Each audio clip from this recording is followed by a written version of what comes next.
Tonight's Dhamma talk is entitled Past Life Karma. Let us start off by giving you an interesting story. For us Buddhists, it's not difficult. We understand or we already accept the karma and past lives. But for many people in the world who are not Buddhists or Hindus or who don't believe in past lives or life after life or don't believe in reincarnation, it's kind of difficult. In fact, there's one monk who does not even believe in rebirth, but he's a monk because he believes that by becoming a monk he can reduce his suffering and eventually achieve peace in this life. He does not believe in rebirth in the sense that he's like an agnostic. He says that you cannot prove nor disprove rebirth. But there are many cases that have been publicized. Now with the internet, more and more people are coming out with stories of how their children will relate to their parents, their past life experience. And now with the internet, people are more open-minded. And instead of shutting up the children and say you're talking nonsense and so forth, they are now more willing to listen.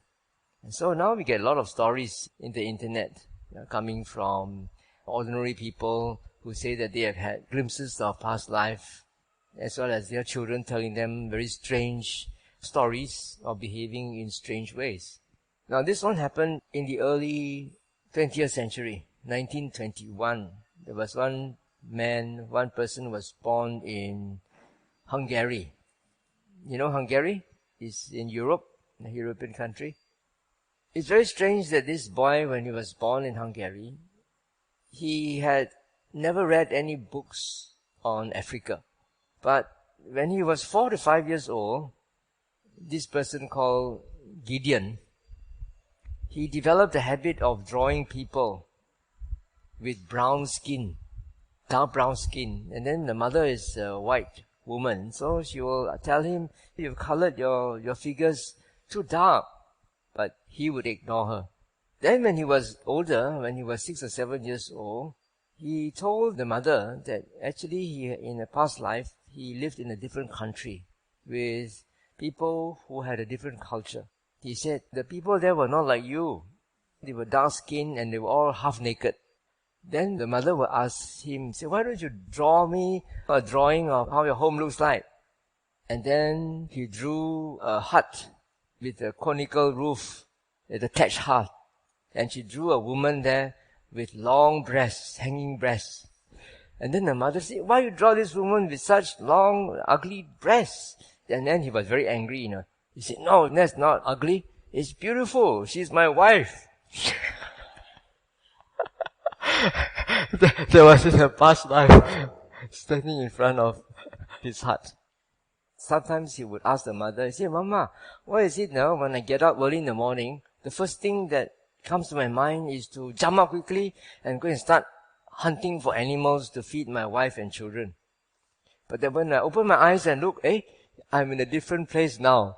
And he realized that I'm your son now, not the head of a family. Then one time, when they went on a holiday, on a family outing, they went to a lake somewhere up in the mountains. And then when the mother tried to coax him to go into the lake, he started to shout and scream and get hysterical and dare not go near the water. But he didn't have the same sort of fear for artificial swimming pools and ponds. Only when natural lake he will be frightened. And then another time he said he lived in a place where the vegetation is very different and the trees are also very different. The trees are like palm trees, long trunks and then the leaves at the top. And then he said that he used to make boats out of these trunks. They will carve the trunks and make a boat. He could paddle the canoe that they make and he was very skillful in the canoe. So one day, when the mother brought a little dinghy and then he insisted he wanted to row. But then the mother said, no, look, if you want to row, you must learn how to row. You must go for rowing classes. He says, I don't need. I already know how to row. I'll show you. So he jumped into it and then he started to paddle, with a single oar. Small little boy, and he could maneuver the dinghy, all around like an expert. He said, in my former life, At that time, I could sit in my canoe, and then I could turn upside down, and then come out the other side again, without sinking. He was such an expert in rowing a canoe when he was an African tribesman. And he said also they were living next to a huge river, but nobody dared to go into the river. Why? Because there's a monster inside there that will bite you and eat up your legs. Guess what it is? A crocodile. A crocodile. He doesn't know what it's called, but this is a big monster inside there. Nobody dares to go inside the water. So that's why he has a natural fear for natural water bodies. But artificial, man-made one is okay, but not natural ones. When he was 13 years old, an incident happened. A neighbor came running to the house and told the mother. He said, look, your son has climbed up the tree. It's about 60 over feet high. He's right at the top there. You better ask him to get down. 13 years old, And so the mother looked around and, the trees there are not like our coconut trees, the trees in Hungary, they're like fir trees and all that, and a lot of branches. Couldn't see him because he's up right at the top of the tree. So the mother was very scared, insisted that he came down immediately. And then he said, what are you doing up there? He said, I built a nest up for myself. And then when you give me corn, I go up there and eat. It tastes nicer up there than down here. Past habits, And the mother was very angry at him. He said, that's dangerous. Come down quickly. And then he came down. And he came down like a monkey, And the mother was so scared. And another time when he was about 15 years old, he asked his mother to buy him a drum. So the mother took him to the music shop in town and he looked for the largest drum, brought it home, and then he started to drum like a professional, Very, very complicated and sophisticated drum beats. Very un-European, all these Maasai, all these African drums. Later on, when he became an adult, and then he would go with her mother to see documentaries or films about Africa. Whenever he sees that, he will start to cry, of all these probably memories of the past. So, what does this story show? This story shows that what you do now can actually carry forward to the future. Because what you have done in the past will carry forward to the future. It's never gone to waste. It's just how much of it retains and when the causes and conditions are there for it to come out again. That explains why child prodigies, like Beethoven, he could write a symphony at the age of 12. And people who are so talented, a lot of musicians, they are just talented. They don't really have to attend any music lessons. And they are able to compose and sing and play music instruments with such skill. Also, you have mathematical geniuses and prodigies. And also, we have child prodigies who can meditate very well at a very young age. Even during the Buddha's time, there were stories of 7-year-old samaneras who became arahants. Actually, it doesn't matter where you are. It doesn't matter how far you can go. You just keep on walking. You just keep on practicing. You don't compare your own practice with other people's practice. Because others might progress faster than you because they've done it before in the past life. And you, in the past life, enjoying yourself, now only you start to practice, you expect to compare with others. How can? Unfair, right? So, you have to be fair to yourself and to others. Don't compare yourself to others. Don't compare others to yourself. Don't say, how that person, I cannot even sit still for 15 minutes. I can sit for 1 hour without moving or, no need to be proud. There's also some story that I heard about a housewife in Burma who has never done any meditation before. Then she was quite late in her life, She came to the monastery and started to learn meditation. And within a few weeks, she could get all the jhanas, she could recall her past life. Whereas there were monks and nuns who have been ordained for 20, 30 years, still trying to meditate, cannot even get concentration. And she can do it within a few weeks. Part of the practice of this meditation center is that you have to develop your meditation to a very deep state. And then you try to recollect your past life. And you try to find out what happened on your deathbed. What happened before you died and how come you are born in this life as a woman. So she was instructed by her meditation teacher to look back into the past to see how she came back as a woman and what she was doing before that. So she looked and she found that actually in her past life, she was a forest monk. She was a forest sayadaw. You know what the Sayadaw? Sayadaw is quite a high-ranking monk teacher in Burma. And in his old age, he was actually very sick and bedridden. And then there was this lay devotee, this lady, lay supporter, who was taking very good care of him. Just before he passed away, he opened the eyes and saw this lady tending to him, and he was full of gratitude, very grateful to her. That was how he died. And then after that, the next thing she knew, she was born as a woman. I mean, when she meditated, she could reflect and saw that that was her past life. So the question is, how come a meditating monk, forest monk, could become a woman in the next life? If it's really true, he just had a deep sense of gratitude towards her. How could that be the cause and condition for him to become a woman in this life? And then somehow a housewife, not a nun. That we don't know. That's a question mark. So it's no reason for her to be proud, because things happen like that. Sometimes we cannot explain. Now there's another case of another monk. He's a village monk, very senior monk, Sayadaw, and who had many disciples. He also died and was reborn in the same village in Burma. Now he was reborn in the village twice. First time as a girl. When he was reborn as a girl, the girl could recall her past life. She was actually that Sayadaw in a previous life, but she dare not tell anybody. I think she felt kind of embarrassed, shy. But then that girl also died young of illness. And then she was reborn as a boy in that same village again, in another family. But this time, because he's a boy, then he was braver. He could recognize all his disciples, who are now very senior monks already. They are now the abbot of the monastery where he used to stay.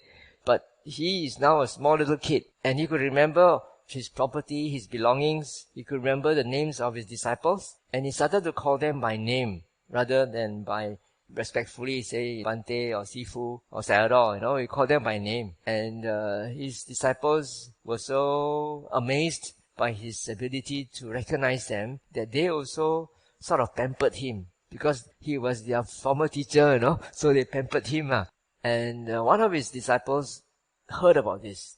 One of his disciples was staying elsewhere in another township, and he heard about this news that his former teacher had now come back as a child prodigy. He came back and he heard that this child was being rude, calling the monks who are the age of his father, calling them by the name like a young disciple. So he came back actually to teach him a lesson. He tried to tell him, he said, well, in the past you may have been our teacher, but now you're a boy and we are your teachers, you should treat us like your teacher, not like your disciple. But this boy was a bit difficult to talk to. So this disciple of his, who's now a Sayadaw, started to interrogate him, started to find out how old she was, and then the previous personality died. And then he found out that there was this space in between. Let's say this person was born, this present personality, this boy was born, there's a gap of about 15 or 20 years in between. Say, okay, what happened in this gap? Before your birth, what happened? Then, after a lot of coaxing and interrogation, he finally said that he was actually a girl. Then when this student of his added up the dates, then he sort of tallied. So many years as this boy, so many years as this girl, and then just a few months or so after the Sayadaw had died. Then his student asked him, how come you became a girl? Then he kept quiet. He didn't want to say anything. So maybe something embarrassing happened he didn't want to say. That put him in his place. So after that, he became more humble. Then this student of his managed to educate him to be more polite and treat his former students now as his teacher. Okay, so we can never really know what we were in the past. I have also one other friend in Burma. When I was staying in Burma about 20 years ago, this person was also a monk together with me. And he had a sister. And the sister is a reincarnation of his grandmother. So that means it's the mother's mother. The mother's mother came back as a daughter. So sometimes, this girl would be a bit naughty. When you are naughty, what to do? The mother would cane her And then she would go sulking in one corner and she said, when I was your mother, I never caned you. Now you cane me. And so after the mother heard that, she also did not cane her again. So we are all interrelated somehow. We never know what our past is like. And our past also, as I said, is never gone to waste. It is actually accumulated. Now that's why we Buddhists believe in past life and how karma can help us from one life to another. And yesterday I also talked about how it's just so difficult to calculate our karmic accounts, because karma is defined as intention, wanting to do, wanting to say, wanting to think, and these intentions happens almost all the time in our wakeful hours. So karma is created all the time, good and bad karma. And we never know when the good karma will ripen, when the bad karma will ripen. Even though it's considered to be good karma, to be reborn as a human being, life as a human being is never smooth sailing. It's always up and down. There's one sutta in the connected sayings of the Buddha, connected discourses of the Buddha on the six sense basis. The Buddha told the monks he will tell them about old and new karma. What is old karma? What is new karma? And he says that our sense organs, the eye, the ear, the nose, the tongue, the body, and the mind, these are results of the past karma. Let's say if you've done bad karma before, you'll be born blind because you don't have the good karma to have the eye organ that is in working order. Some people, they are born with good eyesight, but somehow in the middle of their life, they suddenly go blind. So that is because of past karma. So when something happens to your organs, not due to present circumstances, suddenly you go blind, suddenly you go deaf, without any explainable reasons, that's probably because of past karma. But of course, there are also present circumstances. Like our friend was saying, his son, refused to listen to him, watch TV whole day, whole night, and then spoil his eyes. That one is not past karma, that is present karma. It is present karma. So we can never actually really decide how much of it is past karma and how much of it is present karma. Yeah? But we try our best. For example, if somebody is diagnosed as having terminal cancer, that's not the end of the world. Because we have to be very careful. We cannot trust doctors nowadays. If one doctor pronounces or diagnoses you as having terminal cancer, you better go and get a second, third, and fourth opinion. Even it gives you 2 weeks, you better make up your mind, or else you'll get into trouble. Take your time. This is just to scare you. People usually get panic and then succumb to it. Go and get more opinions, because nowadays, because of the lack of moral ethics in our education system, very unfortunate that doctors are also sometimes unscrupulous. So, in such a case, then we try to get different opinions, and we also try different therapies. Don't just try mainstream therapy. You could try other alternative therapies like Qigong or Ayurveda, traditional Chinese medicine, universal healing. Try it out. You try whatever you can. Whatever works. If it works, then that is present karma. It is present karma that you're doing to try to offset past karma. Now, karma works in a very complicated way. According to the Abhidhamma, he says that any particular karma that you make can give results in different ways. In terms of function, it could be a regenerative karma, or it could be an obstructive karma, or it could be a supportive karma, or it could be a destructive karma. Generative, destructive, supportive, or obstructive. 4 types. One karma can produce 4 types of different results. Generative is in the sense that, for example, if you break the 5 precepts, you break any of the 5 precepts intentionally, then that creates the karmic potential of getting rebirth in a lower realm. If you kill a mosquito, you create the karmic potential of being reborn in the lower realm. But not 100%. Only the potential is there, but not 100%. If you save a life, you also create the potential of getting life or getting rebirth in a good destination. It's only a potential. It's not to say that you will, it's a potential. So we have done many of these things before. We have killed many beings before. We have also tried to save beings before. We have done good and bad deeds. So we don't know which one will outweigh the other. And we don't know which one will give a result first if your past good karma is not strong enough to destroy that bad karma, then it may be able to obstruct it. Good karma of the past can obstruct the bad results of bad karma. Or it can actually destroy the bad results of bad karma, depending on which one is more powerful. Now, bad karma also has the other aspect of supporting bad karma. Let's say you have high blood pressure.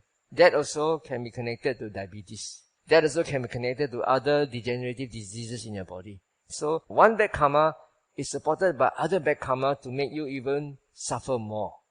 So bad karma supports other bad karma to give bad results.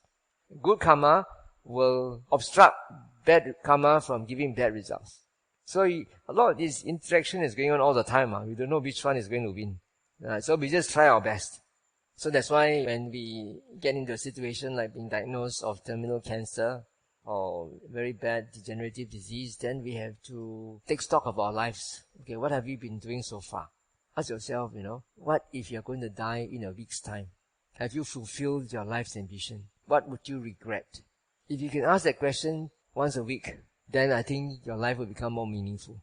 You never know, They tell me that in UK, 1 out of 4 women will get breast cancer. So it could be you anytime.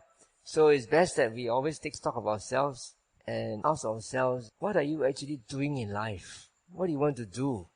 We are always chasing after things, following the rat race, not really looking back at why we are doing all this for. Is it really worth it? Okay, so anyway, talking about this karma. So karma can give results in 4 ways to repeat. First is to generate rebirth somewhere, or to generate good results. The second is, it can also destroy the opposite karma. If it's good karma, it will destroy the opposite bad karmic result. If it's bad karma, it will destroy the opposite good karmic results. Or it can obstruct. If it cannot destroy, it can obstruct. It obstructs the opposite. But it can also support. If it's good karma, it can support other good karma, the results of other good karma. If it is bad karma, it can support the results of other bad karma. So it works that way. So karma is very intricate. And since we cannot really calculate our karmic account, then we can only talk in terms of possibilities and probabilities. Like nowadays, quantum physicists tell us. So, do as much good deeds as you can. Try to cultivate your mind. Guard your mind. The mind that is unguarded could be like a roof that is leaking. There's one sutta where the Buddha was talking to Anathapindika. There was one time Anathapindika came to visit the Buddha. You all know Anathapindika, isn't it? Anathapindika is the chief supporter of the Buddha and the Sangha during his time. He came with many of his followers. He came to see the Buddha, and the Buddha told him, he says, householder, it is important to guard the mind. He says, the mind that is unguarded is like the roof that is leaking. In the old days, the roofs were made of thatched material, and the frame was wooden. So if a thatched roof leaks and you don't patch it, what happens? After some time, the wood would rot, and eventually the roof will just cave in. So the Buddha says, in the same way, if you don't guard the mind, then the defilements would soak into your mind. It will soak into you, and your karma through thought, speech, and action will become rotten. When your karma through thought, speech, and action become rotten, then you will have an unfortunate death. What is meant by the karma of thought, speech, and action that is rotten? The karma of thought, speech, and action that is rotten refers to any thought, speech, or action that is motivated by desire, hatred, or aversion, and delusion. This happens all the time, most of the time to all of us, because we are not enlightened. If you really keep a watch on your mind, and you're really honest with yourself, you will see that almost everything that happens to your mind, to your thoughts, speech, and action, all motivated by desire. You want to do this, you want to do that, you want to eat to satisfy your taste. You're hungry, you want to eat to satiate your hunger. You're thirsty, you want to drink to satiate your thirst. You're bored, you want to read newspapers to give you some intellectual stimulation. You're bored, you want to go and talk with people just to make you happy. every time you want to do anything, it's due to desire or wanting to do something, to satisfy a desire. That's why we are still alive as a human being. If you were not to follow your desire, you are thirsty, you said, cannot follow desire, don't go and drink. If you're hungry, don't follow desire, don't eat. If you want to go to the toilet, don't go to the toilet, don't follow desire. How can you survive? Cannot, isn't it? So, it is because of this desire, that's why we are still here. And we cannot just stop our desire. Because you're already a human being. Too late already. If you want to stop, you should have stopped before you become a human being. Once you're a human being, you have to follow your desire. But, as lay people, we just have to restrain our behavior within the 5 precepts. You can have desire, you can go window shopping, you can shop as much as you like, as long as you don't break the 5 precepts. And you don't spend all that money and owe people. In the old days, my father used to tell me, neither a lender nor a borrower be. That comes from Shakespeare. And he would never borrow money, he would never lend people money, and he would only buy things when he has the money. Buy by cash. Nowadays, you enjoy first, pay later. Right? And you buy a new car, you enjoy yourself, and by the time you finish paying your debts, it's time to get a new one. So, you're slaves of your desire. You cannot restrain your desire to save enough money first, and then when you really have enough money, take the cash and go and buy your product. Don't go and enjoy first and pay later. Okay, so, coming back to desires. So, as a layperson, at least, your constraints are not that much, only within the 5 precepts. As long as you don't break the 5 precepts, that is the most fundamental. Of course, more than that, you have to make sure that your family finances are in order, you don't overspend, and these sort of things. You have to save enough money for, your own health, insurance cover, your children, and so forth. Yeah, all these are all the worldly things that you have to think about. But besides that, this karma that we are creating in this life will become past life karma in our next life. Just like our past life karma is now giving results in our present life. Most of the time, there are many results of past karma that we cannot undo. For example, the proportions of our body, whether you're born ugly, or whether you're born stout or thin or slim, or whether you're born handsome or ugly, you got no choice. You're born like that. And unless you are very, very rich, like Michael Jackson, he can change from black to white, Virtually impossible to change a lot of things. Yeah, you can only try to change some things. For example, if you're born a spastic, you don't expect to become a normal person, right? This is something that you have to accept. Accept that that's the way it is. Some parents, they are born with autistic children. And it becomes a very big challenge to them, to the child as well as to the parents. But if we believe in the law of karma, at least it gives us some consolation. Oh, it's my karmic debt. Maybe, it's something that I owe my children, my child. Maybe this is karma ripening in such a way that it is giving me the opportunity to practice patience and humility and service. So in the same way, if you become invalid and then you become dependent on people to take care of you, sometimes it can be very depressing, right? To be dependent on a person, especially when you have been a very independent person before. Suddenly you got a stroke and then you can't move around. Every little thing you need someone to take you here and there, and you can feel very depressed about it. But, if you really have enough faith in karma, you should look at it as an opportunity for you to practice humility, patience. And the other party, who is the caregiver, should also look at it as an opportunity to practice patience and giving and caring and service. But it doesn't really matter whether you're a Buddhist and you believe in karma, or whether you are a Muslim or a Christian and believe in an Allah or in God. Because basically it works in the same way. If you're a Muslim or a Christian, you will say, okay, this is the will of God. This is the will of Allah. This is the way Allah wants to test me. And then you give in, you surrender.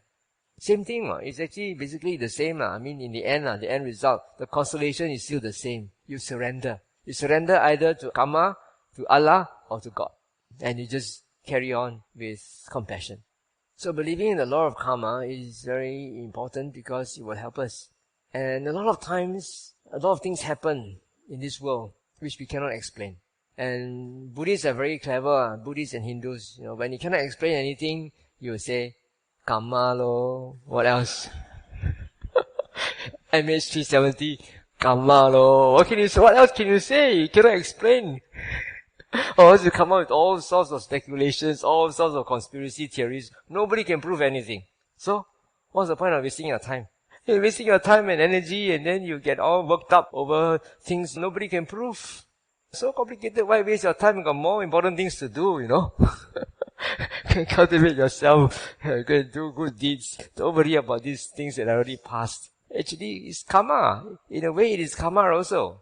How else could it be? Even at 9/11 or so, hundreds of people died. A lot of people also say it's a conspiracy, it's all engineered by the US government. A lot of people say that, but nobody can do anything about it. It's done. It's done. You can't do anything. You've got to move on. Looking at the political situation in our world now, it's not much different from ancient times.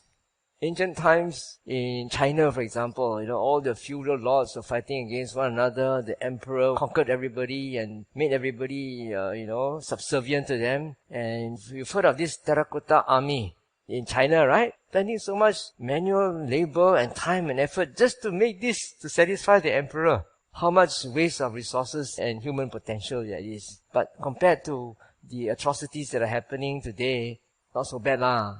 Governments all over the world, they are not very, very honest, and politicians always have an axe to grind. At least we are still better off than those people at those times. We compare ourselves with, worse situations, then at least we can have some consolation. There's one interesting thing about Tibet also. We know that Tibet now is under China, and the Tibetans have been sort of exiled, from Tibet. And Chinese are supposed to be doing a lot of atrocities on the Tibetans. Now, you may think that the Tibetans are very peace-loving people because Tibetan Buddhism is supposed to have a lot of compassion and peace and loving kindness. But then I saw one documentary which says that in the past, the Tibetans were savages, They went into China to attack the villages. At one time, they were nomads. Before Buddhism was introduced to Tibet, they were very fierce people. They were the believers of the Bon religion. And they did a lot of sacrifice and they killed. And so, now they say it's their karma. That's what they did to the Chinese. Now the Chinese are doing back to them. This evening I was going through some in the internet about these past life stories. They have this institute that researches into past lives and reincarnation. And they say that actually people from one life to another, they can actually go back from one race to another race. Or from one religion to another religion. For example, if they were, let's say the Tibetans and the Chinese, if they were the Chinese before and they were oppressed by the Tibetans, they could now come back and become the Tibetans. And they'd be oppressed by the Chinese. It's very strange. That's the way karma works. So that's why also now the feud between the Jews and the Palestinians have been going on for so long. They fight, they die, they come back again. They fight, they die, they come back again. They go round and round and never end. That's why the Buddha says hatred can never be appeased by hatred. Cannot. There was one story in the Dhammapada which talks about this yaka and this lady. This yaka wanted to eat the child of the lady. And this lady ran away to the Buddha and gave the baby away to the Buddha. And then the Buddha told the story. He says, you and this yaka have been eating one another's child, for how many lifetimes, So if you don't stop now, then you will continue for many more lifetimes. When I conduct bereavement services or memorial services when people die, we will usually talk not only to the living, but to the dead as well. We will tell the living and as well as the dead. Now, the deceased, you have gone beyond this world. But you may still be conscious of what is happening around because you have not completely left this world. They are sort of in the limbo, in the intermediate state. But it's important for both parties to forgive and forget. Important for both parties to ask for forgiveness from one another. No point holding on any grudges. No point having any more attachments. No more attachments to your family, to your property. No need. What for? You can't do anything to them. I can tell you one interesting story. That is one of our devotees in Taiping. She is the child of a very wealthy bookie. Illegal bookie. You know what's a bookie? Those who do the horse racing illegally. So now this bookie had two wives. The first wife and the mistress. So this lady is the daughter of the mistress. This bookie also, in the latter part of his life, he preferred to stay with the mistress rather than with the first wife in a separate house. And that's where his bookie office is. So just before he died, he got cancer. And then they took him to the hospital, and then I think he died in the hospital, and they decided to bring him back to his first wife's house. But after he died, he preferred to come back to the mistress's house. So he's there, for many years, still there, How do they know? Because nobody can stay in his room. His room is all red carpeted. Even when the mistress goes to stay in the room at night, he will come and disturb. Or when people go into the room, then the lights will switch on or switch off. The toilet light will be on or off. Or you can go inside the room and can smell the hospital smell. Because he was in hospital before he died. You can smell that. So one day this devotee told us about this story. And then asked us to go and help. So I said, okay, we'll try. And so we went in. We did some chanting. We did the metta chanting. And as I was chanting, I felt some energy in the room. Normally I'm not very sensitive, but in such a case, I could feel like my goose pimples, and I could feel something there. And then I asked my assistant, Kumara, to talk to the deceased, because his Hokkien is better than me. So I asked him to talk. I asked him to talk to the deceased. And then he talked to the deceased and said, okay, what's the point of staying around here? No point clinging on to anything in this world. If you cling on to this world, you can't get anything out of it. And the people around you here are also scared. So you must look at how much suffering you're going through due to your own clinging. Look at that. Look at your own suffering caused by your own clinging. Clinging to what? You're clinging to your possessions or what? And so as we were talking to the deceased, the lady started to cry. For no reason, she started to cry. After that, we finished the service. And then she told us, she also didn't know what reason it was that she suddenly broke out crying. She just felt very sad and started to cry. After that, we asked her again, how is the room now? Is it already cleansed? And he said, yeah, from that day onwards, no more. So actually, talking is very effective. Rather than just chanting something which you don't understand. On another occasion, this one is also very interesting. This one is near Taiping. You all have spritzer mineral water. Yeah, somebody gave me distilled water from Spritzer. Spritzer is just opposite my monastery in Taiping. They have a factory there. They also have a workers' quarters with Burmese workers.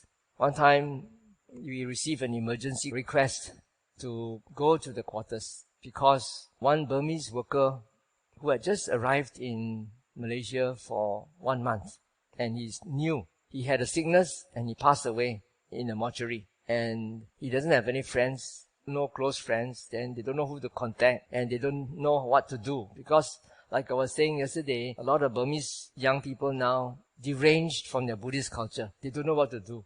And these Burmese workers have never come to a monastery before, although we are just opposite, across the hill. But anyway, there was one Indian local who was working there, and that Indian knows about our temple, our monastery, so he came to request for our help.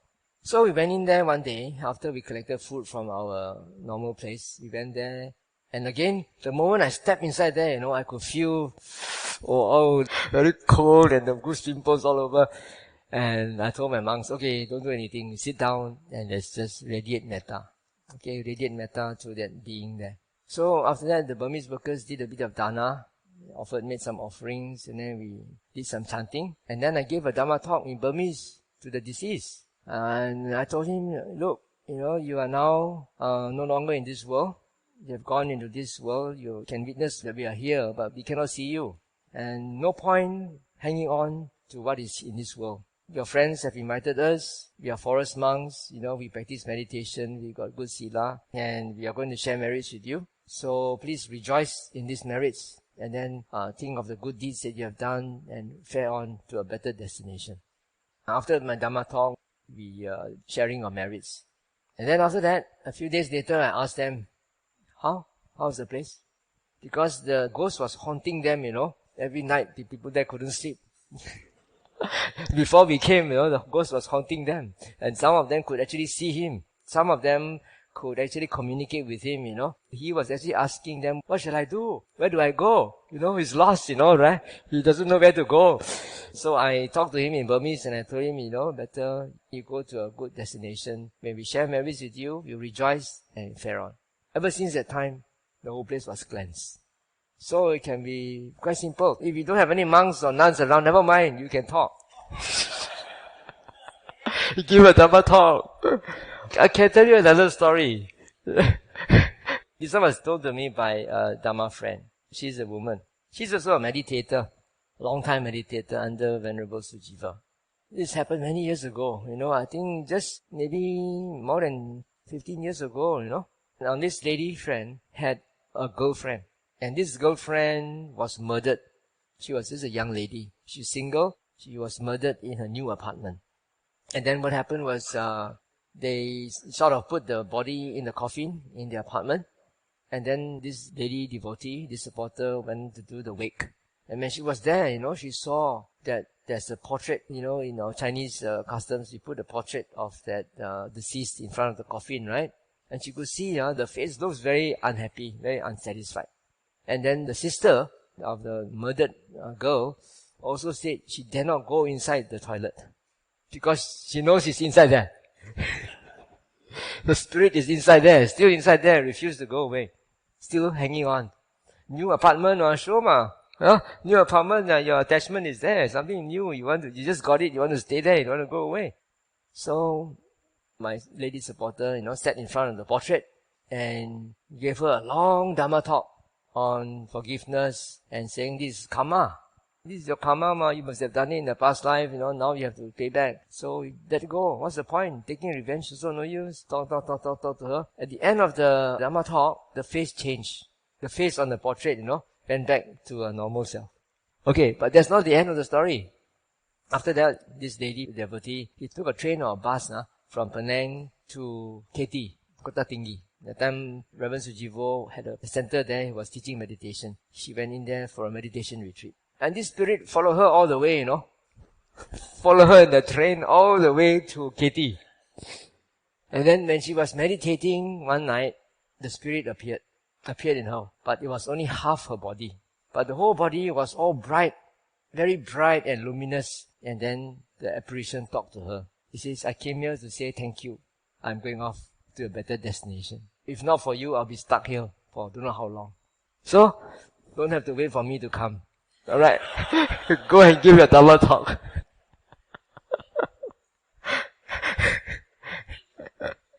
It's okay, it's not the chanting, it's the understanding. People cling on, they don't understand. And there's one thing I really appreciate about the Tibetan teachings is that this Tibetan Book of the Dead, the Bardo Totrol, it tells you that when people die, they go to this intermediate state and then they experience things in a certain way. So we have an idea of what it's like in that intermediate state. And then we can educate the beings who are actually there.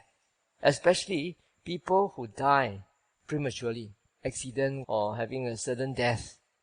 Such people tend to stay back because attachment. They cannot let go.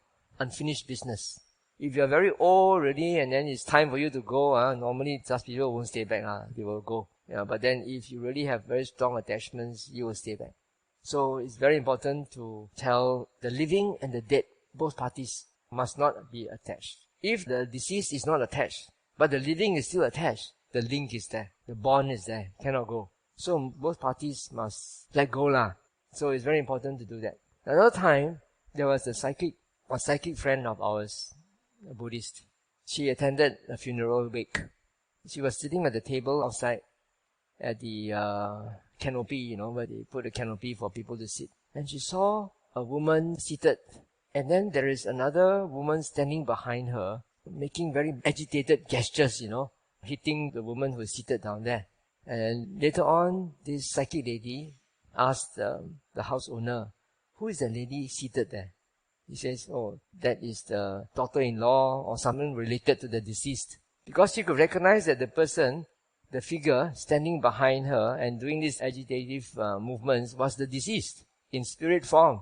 She was still very, had a lot of grudge against that person who is seated down there. So she's still hanging around because she cannot let go of a grudge.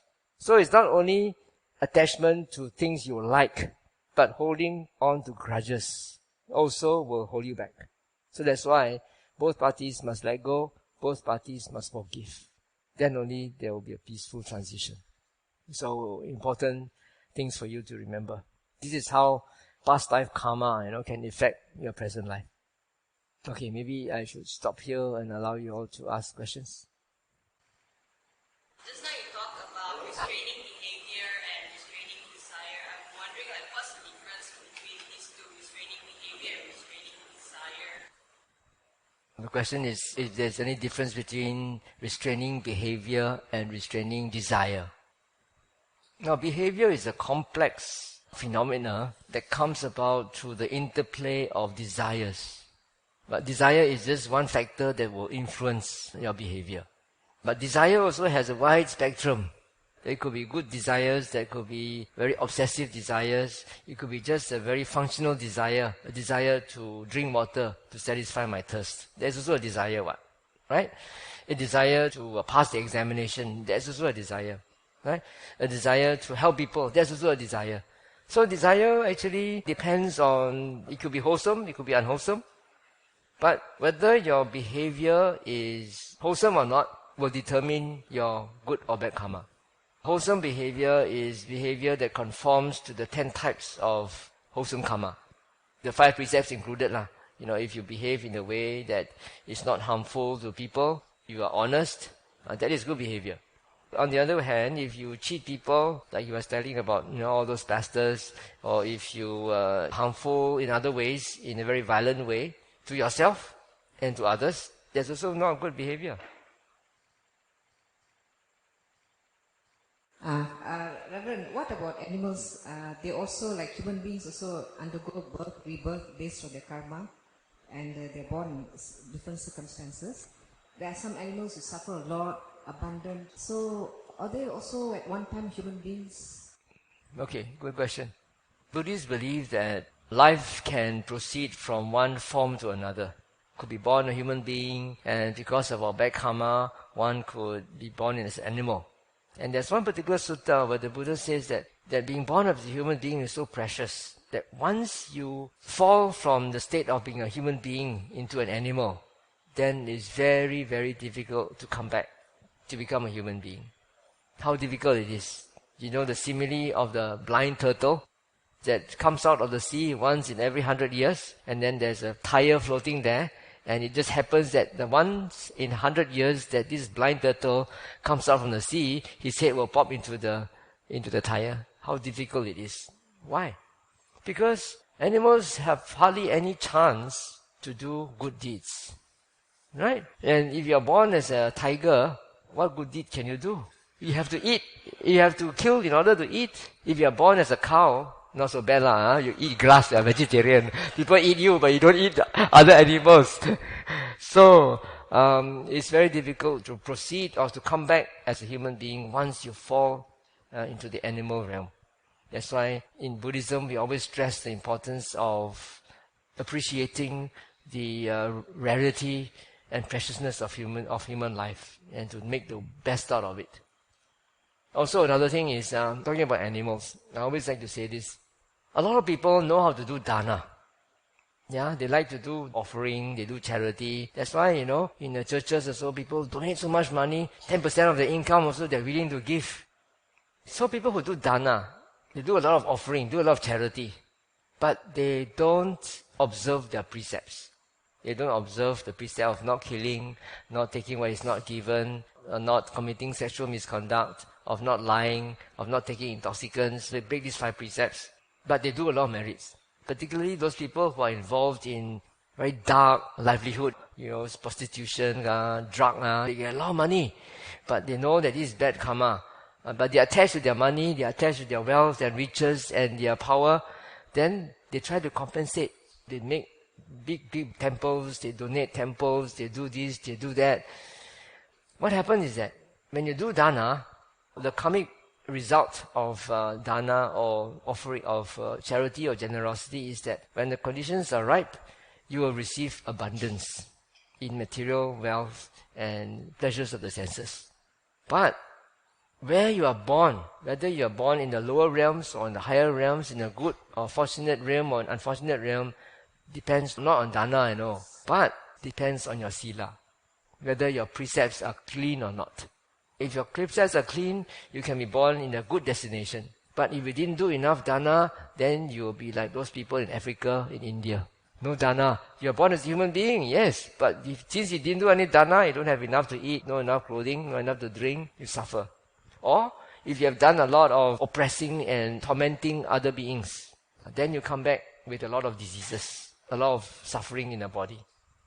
Now, those people who have done a lot of dana, but they don't observe their sila, don't observe their precepts, they become back as royal elephants, come back as royal stallions, come back as pet bikinis of multimillionaire. Right? And then they can enjoy all the pleasures of the senses much better than a poor man in Africa or in Madras. But they cannot do merits. Right or not? You can enjoy as a pet bikinis or a pedigree of a rich man, you enjoy all the pleasures of the senses that a pet can get. But you cannot do merits. Right? So it's like living off stale food. That is your stale food. Eating up your good karma, and you cannot create any new karma. Okay, hope that answers the question. Bhante, we were talking about people making a lot of good karmas, but I read that there's a last thought when you're dying. So that influences where the person would be born. So last thought is not good, then the person will be born in a not so good environment. Isn't that a bit unfair? Well, that is a popular belief, and it may not necessarily be true, judging from the many cases that are reported nowadays. Some people, they die because they were murdered. And when you are murdered, it's not a good thought, right? I mean, you wouldn't die with a good state of mind when you're murdered, but yet they come back as human beings. They can recall their past life. And they can recall who killed them. This man was in Turkey. He was murdered, shot by a neighbor because his cow or his goats trespassed into his neighbor's land. And his neighbor got angry, took a shotgun and shot him. He died. He was born again. He could recognize his murderer. And whenever the murderer passed his house, he would take stones and throw at him. But then he was advised by the researcher's interpreter. So if you do that, then next time he will take revenge and then you will get into trouble. So he managed to convince the child to forget it. So even though this child was murdered in the past life and he wasn't in a very good mental state, but he came back as a human being again. It's not necessarily true. The other thing is, when does rebirth actually occur? The Theravadins believe that rebirth occurs immediately after death. But the Tibetans and the Chinese don't. They believe that there is an intermediate state. You don't take rebirth immediately. You take rebirth only after a certain period. In that case, the last thought moment is of the intermediate state rather than of that human life that you died in.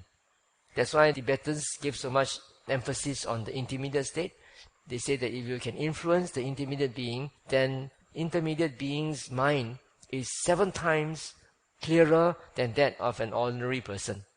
So if he has pre-trained in the Bardo training before, in the Bardo teachings before, in that lifetime, and he can remember how to practice, or he's prompted by people around to practice, then he can progress faster in his spiritual path. What if, cases whereby there are bad people and then they go to court and is the person carrying out the injection or by shooting or by hanging, do the bad karmas come to them too because it's their job to protect the society? The question is, if a criminal or someone who is creating a lot of harm to society was sentenced by the judge, given a life sentence or given a sentence of execution, would the judge as well as the executioner be responsible for the karma of killing? Okay? The Buddha talks about bright karma, dark karma, bright and dark karma, and neither dark nor bright karma. Okay? So dark karma is very obvious. It's all those unwholesome things. Bright karma is also very obvious. All those wholesome things. Dark and bright karma is karma like what you say. It's both dark and bright. On the one hand, it's dark because you're sentencing somebody to die. On the other hand, it's bright because you're helping to create peace and safety in society. So it's both. So when you do dark and bright karma, you will get dark and bright results. Same thing. So maybe next time this judge will become a criminal and he'll be sentenced to death by another judge the same way. Just like they asked me, how about telling a white lie? Is it breaking a precept or not? Taking a white lie, for example, during the Nazi time in Germany, if they were all out to exterminate the Jews, alright? So you have some Jews staying in your attic or in your cellar somewhere, and then the army or the police came and asked you, okay, you got any Jews around here? And then you say, no, I don't have any. Alright? They're telling a white lie, isn't it? It's true. You have, but you say don't. You don't have, but you're saving their lives. You see? So there's also dark and bright karma. So maybe next time, same thing will happen to you. Somebody will tell a white lie to save you. Okay? Because I have heard a part of story. There's a conversation between the king and the Buddha. The king asked the Buddha, you're teaching, let's say, we create a lot of good deeds, and then we have to wait until we are die, then we can get the result. Something like that. So your question is, you have heard somewhere or read somewhere that a king was talking to the Buddha. The king was telling the Buddha that you have been telling us to do good karma and then we get the results after in the next life, right? But the Buddha says, no, you get the results right now in this life. Is that what you're trying to say? And you want me to explain? Okay. In terms of time of ripening, after a karma is created, the Buddha talked about three times. One is it can be in this immediate life, or it can be in the next life, the immediate next life, or it can be in later lives after the next life. It could be in this very life, the next immediate life, or other lives after that.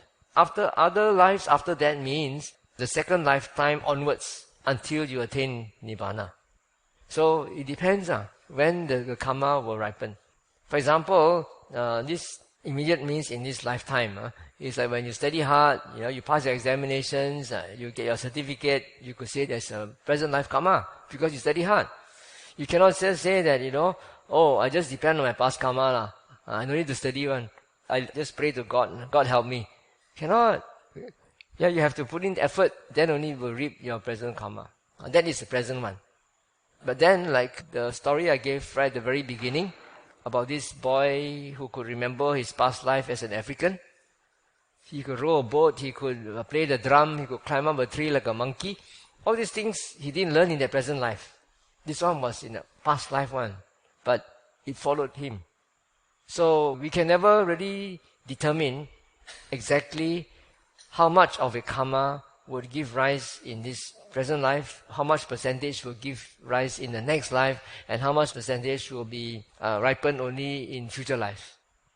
We don't know, but it is possible. Okay, let's say a person has done a lot of bad things, in this present birth, and then suddenly there's a change, and he starts to be very spiritual, and sincerely does a lot of good things. Maybe he goes into very spiritual matters. Yeah. And so the past, what he does, can it be sort of Okay. There's actually one interesting sutta where the Buddha gave an analogy. It's an analogy or simile of a pinch of salt. If you put a pinch of salt into a glass of water, the water will become salty, isn't it? But if you put the same pinch of salt, the same amount of salt into a big pond or into a river, no effect at all. Right? So the Buddha says, two persons may have done a similar amount of bad deed. Yet, first person might have to suffer a great deal because of that bad deed, whereas the other person might only have to suffer an insignificant amount. And he says, why? Because the second person is developed in body, speech, and mind. It's not because of the good deeds you do, like do dana and all that. If you cultivate your thought, speech, and mind, purify your mind, then you become what is called Mahatma, a great self. When you reach that state, then all the bad karma in the past, they will ripen, but very insignificantly. Okay? Is it being born in the body of a female as a result of retribution of bad karma? Sensitive question. If I say yes, tomorrow no food for me. How?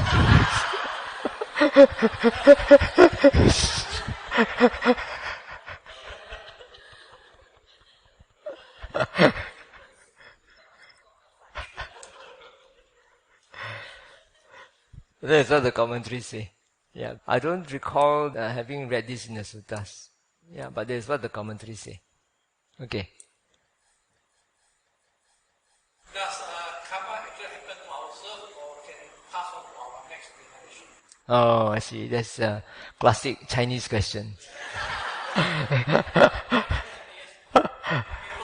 a lot of bad karmas do they actually go to hell after they die, or does actually exist? The second question is about if people do evil things, do they go to hell? Right? Well, like I said, it's all a matter of possibilities and probabilities. You do evil things, you create the potential for going to hell or going to lower realms. Like you cheat people of billions of dollars, you create the potential of going to hell or going to become a ghost, or after you have paid some of your karmic debts in hell or in the ghostly realm, when you come back as human beings, you will also be cheated again and again by people. So those people who were cheated by the pastor, probably is their bad karma. Remnants of their past bad karma. Okay, so anyway, so it's only a potential. A person may have done a lot of bad deeds. You may see that this person is a very notorious evil person in this life. But in the past life, he might have been a very good person. Nobody knows what he did in the past. Yeah, so we cannot just simply judge by this one single lifetime. Cannot. When you see in this one single lifetime, we see a lot of injustices. Yeah, and it creates a lot of anger and resentment and dissatisfaction. Yeah, so because we cannot see our past lives, we just need to have faith. Right? Okay? Now, regarding whether karma can be transferred, from the Buddhist point of view, no lah. Cannot be transferred. But then you create causes and conditions. For example, Chinese believe your feng shui for your grave is not good, then it will affect your future generations. Right? Not? Okay, this could be due to the possibility that the deceased is still trapped in this intermediate world. And this deceased has got very strong attachment to certain expectations of how the future generations should behave, or they have very strong grudges towards somebody in the family. And because of that, in their spirit form, they can influence future generations. Because they are still ghosts, they are still spirits. But in terms of karma, no. We cannot transfer karma, good or bad. Can I ask a question regarding the difference between thought and feeling? Because we talked about guarding the five senses. Yes. But we guard feelings, or our feelings actually commutations of thoughts. Alright. Now the word feelings in English has got a very wide range of meanings. In Pali, the Pali word is Vedana. Vedana means just a very, very basic sort of feeling like pleasant, unpleasant, or neutral. That's all. In English, when you say feeling, it involves emotions as well. So, when we talk about feelings in the English usage, we refer to a complex phenomena involving thought, thinking, as well as physical reactions in the body. As modern scientists have found out, all of our thoughts will influence or trigger off our bodies to produce certain biochemicals. Whether it's a wholesome thought or unwholesome thought, it will trigger off certain glands in the body to produce certain biochemicals. And if it is a negative thought, it will produce biochemicals that make you feel miserable.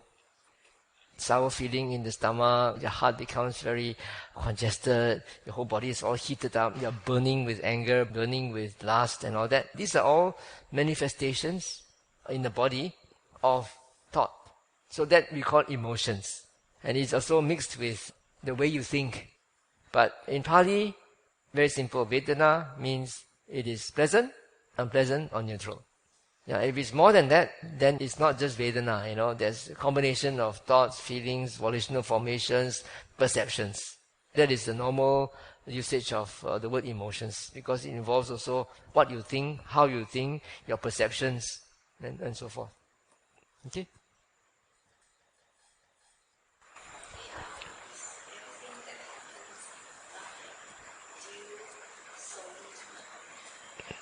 The question is everything that happens in life due solely to karma?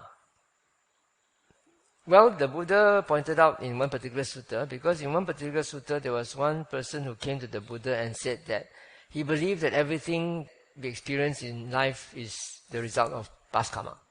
And the Buddha says, no, that is wrong view. The result of past karma is only 1 out of 8 factors. And out of the other 8 factors, some are, you can see if you can remember all of them. The first one is due to the humus in your body. For example, due to too much wind, too much fire, too much phlegm, or too much combination of these three, phlegm, wind, and fire. Then there's a fourth way. That could also lead to unpleasant feelings in your body. Another one could be due to improper care of yourself, of your body. Another one could be due to external influences. Somebody tried to murder you. One is due to your own carelessness.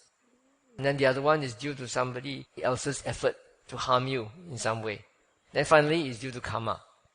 Now, karma, like I said just now, the Buddha says karma is what? Your sense organs are all karma. Your ear is the result of past karma. Your eyes, your ears, your nose, your tongue, your body, and your mind. These are the results of past karma. And what is present karma? Present karma is the intentions in your mind that you create every time you respond to what you perceive through the senses. You see something, how you react, how you respond, how you perceive with intention. That is karma. The eye itself, the ear itself, the nose itself, the tongue itself, the body itself is the result of past karma. But how you react or respond to what you perceive through the senses is present karma. You understand? Okay, so not everything is due to past karma, but they are related. There's also another group of 5 things we call the order of seeds, the order of the weather, the order of the mind, the order of the Dhamma, and the order of Kamma. 5. Kamma and the niyamas. So the first one is about seeds. All seeds have the potential for growth. Right or not? If you plant a mango seed, you will get a mango tree. You plant a durian seed, you will get a durian tree. Possibility of getting a tree is there. Sometimes the seeds does not sprout. So that is the order of seeds. It's not due to karma. That's the way it is. And then second is due to weather, temperature. Seasons or weather or temperature changes. That is also an order by itself. And then the next one is Citta Niyama. Citta Niyama is the order of the mind. The nature of the mind is that it can know an object. The nature of the mind is that it is intangible. It is not something that you can feel or touch, but it is there, and its nature is to be able to cognize, to know, be aware of an object. That is the nature of the mind. So certain characteristics of the mind, that is what we call the order of the mind. Yesterday I was talking about 3 important principles. The 5 senses can only take present objects. The mind can take past, present, and future objects. The mind can only take one object at a time. These are all the order of the mind. And then the next one is Kamaniyama. That is due to past karma, karma and resultants of karma. Like what we talked about just now, the eye, nose and all that, these are the resultants of karma. And present karma. If you do something with intention, that is creating the potential for future results. Then the last one is Dhamma-niyama. Dhamma-niyama are the laws of the universe, the laws of nature. For example, you say that everything is impermanent, unsatisfactory and not self. That is a law. The law of impermanence is not impermanent. The law itself is not impermanent. It's always there. Whether or not anyone discovers it, whether or not anyone formulates it, it is there. For example, if somebody becomes an arahant or a Buddha, then all his defilements are eradicated and they never appear again. That is a law, the law of the Dhamma. That's the way it is. So these are the things that happen due to certain orders, immutable laws of nature. One of them is karma. So not everything is due to karma. Just want to ask a question. Does it mean that in this present life, if you can live longer in terms of age, if you can live longer means that we have good karma from the past? The question is, if in this present life we can live longer, does it mean that we have done good karma in the past? Okay. Do you want a long life that ends up like a vegetable, or do you want a short life that is healthy and happy? It's not the length of your life that is important, it's the quality of your life. What contributes to long life? The Buddha says that if one abstains from killing and one gives life, that will give you long life. But if you kill a lot, that will shorten your life. If you are very cruel and you create a lot of harm to other beings, then you will suffer a lot physically in your body. This question is really about working environment. Sometimes in a big company, we tend to deal with very difficult people. And we try to do, let's say when we try to do our job, people are just making it difficult and they create a lot of anger in us. But so sometimes we just wish that this person is fired or something like that. For example. I'm not talking on behalf of me, but I know a lot of Yeah. face a very difficult cause. So, but our intention is we just want to deliver for the company, but these people make it difficult. So how should we actually think and not to think so that we don't create a bad karma for us? Yeah, I know. Yeah. There's one sayadaw in Burma called Sayadaw Uktamatara. He lives up in the hills in near India. They call him the Metta Sayadaw. And he always says that Metta can solve a lot of problems. If you have a difficult person to deal with in your office or government official or somebody, what you need to do is you take a bowl of water or a glass of water, and then you take a crystal or a marble and you drop it in, and then you imagine that person and you say, may you be cool, may you be calm, may you be happy, may you be well. You do it from the bottom of your heart, The person will change his behavior towards you. One thing. If he doesn't change, he doesn't become better, then he will leave. He will be posted somewhere else.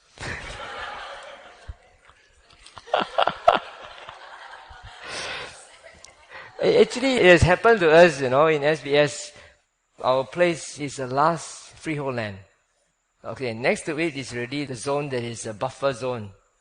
It's a gazetted buffer zone to the forest reserve.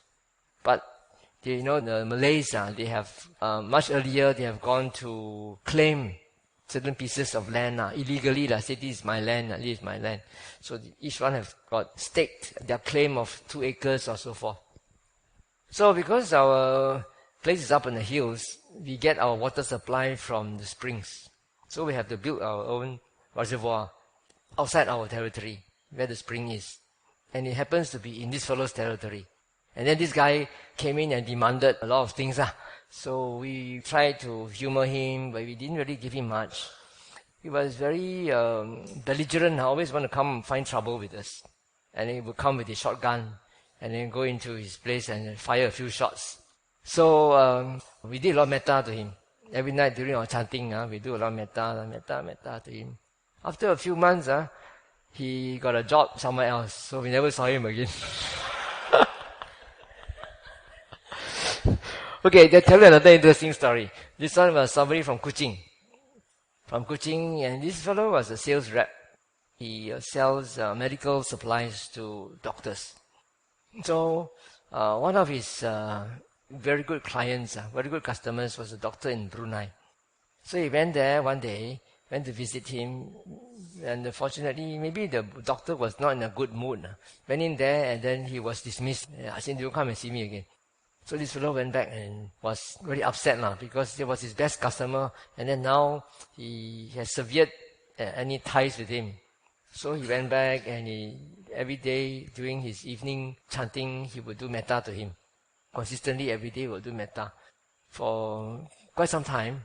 And then his next trip, when he went there to see him, the person has changed completely. He treated him like an old friend. He said, "Hey, come and sit." So he re-established his good relationship with the doctor.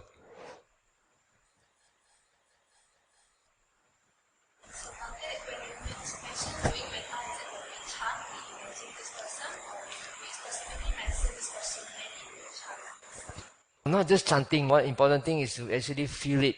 You put in a glass of water and put that marble or glass crystal and let it drop there and say, "May you be cool and happy," just like this.